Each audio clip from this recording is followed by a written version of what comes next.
HarperCollins presents Victorian Psycho by Virginia Feito. Read by Anna Burnett.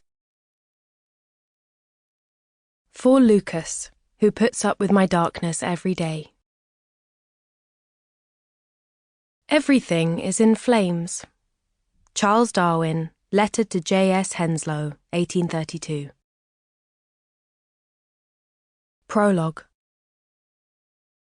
Death everywhere. Death in the river, in the corpses floating upstream and down, in the bellies of the things feasting upon them. Death in the drinking water, pooling into wells and unspooling within villages as typhoid and cholera and diphtheria. Death on display for an extra sixpence at the wax museum, in the wigs of the living made from the hair of the knot, shorn by enterprising undertakers from corpses sealed in caskets. Death melting in a dyed Christmas candle. Death in babies, oh so many babies. The unbaptized slipped into other corpses' coffins in a cheating bid for a grave and a funeral, stillborn pillows for the dead. Death in the rat pits in pub basements as dogs mangle hundreds to the cheers of their gambling masters. It's crushed in paint. It's papered on the walls. Everywhere, death. Part 1. 3 months till Christmas. Chapter 1, in which I arrive at Ensor House. Ensor House sits on a stretch of moorland, all raised brows and double chin, like a clasp-handed banker about to deliver terrible news. I meet its mullioned eyes from the open phaeton, rolling across the moor to my destiny, my breasts jiggling in my corset. "That there's Ensor House there," says the driver beside me, jabbing his jaw at it. He is one of Mr. Pounds's servants, dispatched to Grimwold Station to transport the new governess to the house.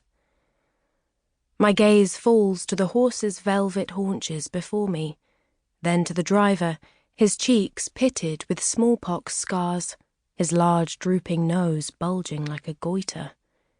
We've only just met, but I can already sense a decadently slow mind behind his vacant eyes. His mouth hangs half open, housing a single protruding tooth. "Do you know the masters well?" I venture to ask him. I'm unsure of what this means, so I press on. "What are they like?" He says simply, "I've had worse." It is a promising start. The muscles behind my face move furiously as I examine the bleak landscape. The day is setting, the clouds flickering as if candles were burning within them. There is an edge of sleet to the air, tiny hands holding tiny knives that slice at one's fingers and cheekbones. The phaeton trundles over uneven ground, its disproportionately large wheels tilting its 2 passengers dramatically starboard so that I slide into the driver. He pats my thigh with one chilblained hand as the other grips the cracked leather reins. My new employers, I suspect, would have considered sending a larger, closed carriage an extravagance, too indulgent a conveyance for my first day of employ. They wouldn't want me entertaining any fanciful ideas. I glance down at my lap. The driver's hand still rests there. I look back at my trunk, which rattles against the luggage rack, my gilded initials fading from the worn hide.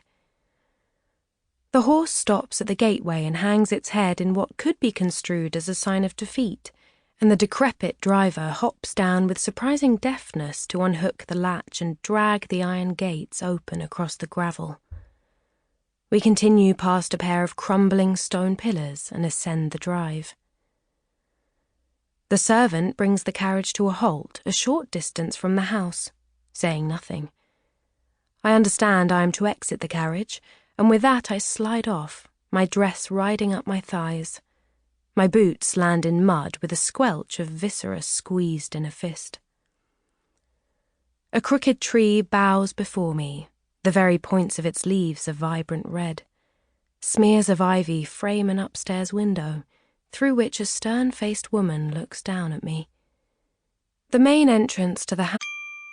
Sample complete. Ready to continue?